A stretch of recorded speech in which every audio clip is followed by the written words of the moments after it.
We are proud Britons. Yet here we are, because we feel afraid. Afraid of hatred and racism. Afraid of anti-Semitism. Justice, justice, you shall pursue, and today in that very spirit we stand here outside the Royal Courts of Justice demanding zero tolerance of anti-Semitism. And we want all perpetrators of hate crime to be brought to justice. A threat to Jews is rightly considered as a threat to our society. We call for zero tolerance of anti-Semitism.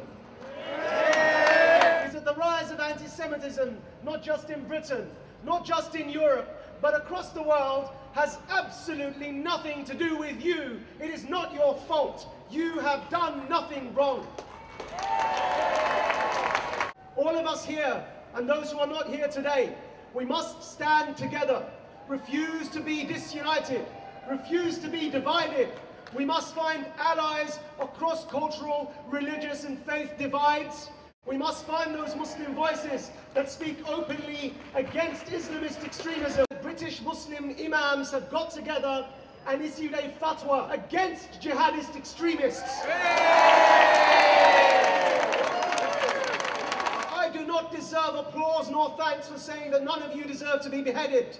Look how low the baseline has become. I never thought, after so many years, that I will face up with anti-Semitism. But we never allow it to happen again. We must fight anti-Semitism. On behalf of everyone in this country, Jewish and non-Jewish, that I think we are here today and need to speak and think, because anti-Semitism is, as we all know, as you all know, not only a problem for Jews. It's a problem for Jews first, but it is always a problem for everybody. Help to stop the lies. When it becomes acceptable discourse for people to say that Israel is committing a genocide instead of the most targeted military campaign against a terrorist group that history has ever seen, please demand more from your communal leadership.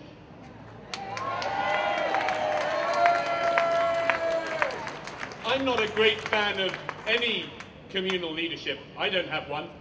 Lots of people don't. But if you're going to have a communal leadership, expect more of them, demand more of them. Don't wait weeks and weeks and then for people to have to take the initiative for a day like this themselves. Do more.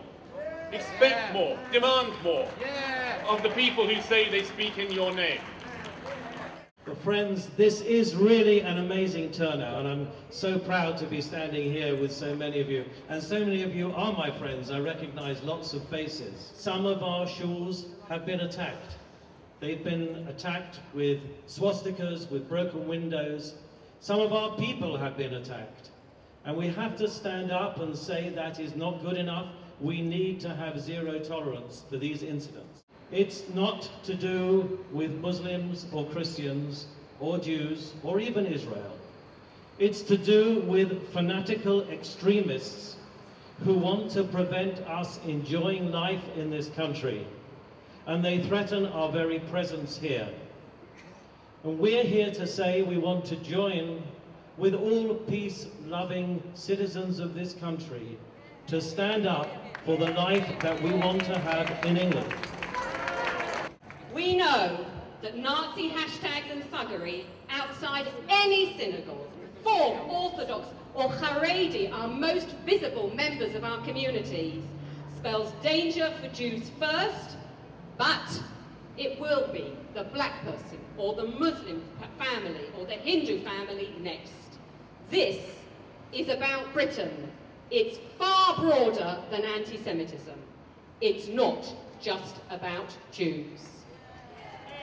These attacks on Jews are attacks on the very fabric and cherished values of Britain that we love. I came in July, and I came just in time to hear people, adults who have lived here their entire lives, say to me, I have lived here my entire life and I am afraid, I'm concerned about expressing my Judaism for the first time. And I said, I've come just in time. And then I took my children to school. I've been swimming in different waters. I brought my children to school and I brought them to the door and looked up and thought that it was a penitentiary, not a school. Walls as high as you can see, topped with barbed wire. That, my friends, is not a response to the current conflict. That is the nature of how we live in this country. And it shouldn't be that way. It shouldn't be that way. This is truly the smallest stage in the world, but I'd like to make the statement, if we could please, no, please stay. May I invite Vivian Wineman, President of the Board of Deputies, and Laura Marks, its Vice President, to come and speak with us. Our cause is the cause of all right-thinking people in this country, not just Jews. Jews, Gentiles, Muslims, Hindus, Sikhs, Christians, everyone. The Board of Deputies is on the front line in the fight against anti-Semitism.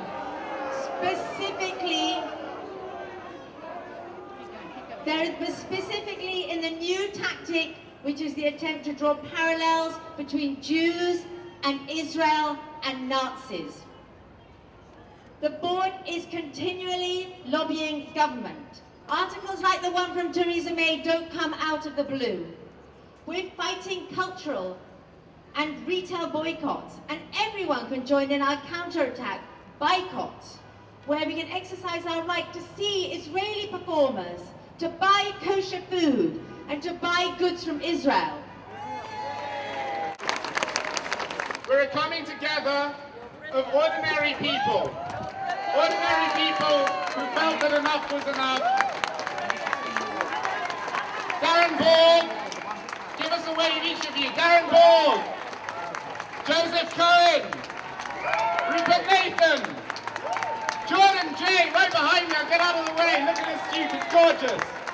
Ladies and gentlemen, I've had an important update. Apparently we are now 4,500 people strong. Anti-Semites must come to understand that their actions carry penalties. When you see an anti-Semitic act on the streets or online, gather evidence, take photos or video, take screen captures on your phone or your computer. We will not be quiet and pleading. We deserve zero tolerance protection under the law of the land. We demand it. We will get it. Zero tolerance for anti-Semites. Ladies and gentlemen, we must all be part of it. That is the thing that we have been told repeatedly today. It has been the message of today. We must all be part of it. Well, our rally is at an end.